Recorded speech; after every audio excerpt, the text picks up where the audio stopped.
Good day, I'm Andrea Chizom and this is your JIS News for Wednesday, April 13. Jamaica should pass the 12th IMF test as long as tax collections for March remain on track. The Economic Program Oversight Committee (EPOC) is reporting that the primary balance for February was $80.1 billion, $800 million more than targeted.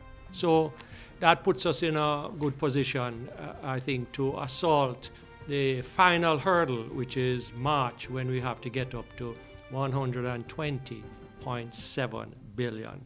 Jamaica has already surpassed the target for the net international reserves, recording $2.4 billion at the end of March. Tax revenues for February was $354.6 billion, $1.5 billion more than targeted. The best performers were tax on interest, company tax, and the special consumption tax. Customs duty, tax on dividends, and the telephone tax continue to lag behind expectations. Meanwhile, EPOC's co-chairman has good news about Jamaica's inflation rate since the start of the year. Inflation has to do with the upward or downward movement in the price of goods. So year-to-date, inflation calendar, January and February, is minus 1.2%. Mostly, this is contributed by the price of commodities, oil in particular, as well as some recovery in the agricultural sector, which is making starchy foods a little bit less expensive. Lower world commodity prices have also helped Jamaica to save $911 million in imports for the January to December 2015 period. Given the situation with world commodity prices, we really do need to seize the opportunity to make sure that this good fortune that is befalling Jamaica in terms of our improved balance of payments, that we use this opportunity to complete the program successfully. Prime Minister Andrew Holness is assuring the country that the government will deliver on its promises, including the no income tax policy for those earning $1.5 million or less. We know the expectations are there, and we have no intentions to disappoint. We intend to deliver on what we have committed to the Jamaican people. Whatever jitters there may be, whatever concerns there may be, your government is at work, and we have not forgotten our commitments. The Prime Minister was speaking at a town hall meeting in Montego Bay Tuesday. He said government was also working to improve the speed of doing business in Jamaica so that business people like those wishing to invest in the tourism sector can do so at a reasonable pace.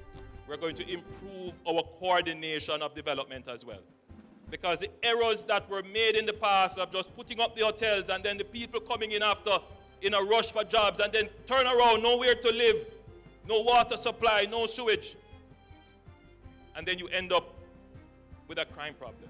We're not going to do it like that this time.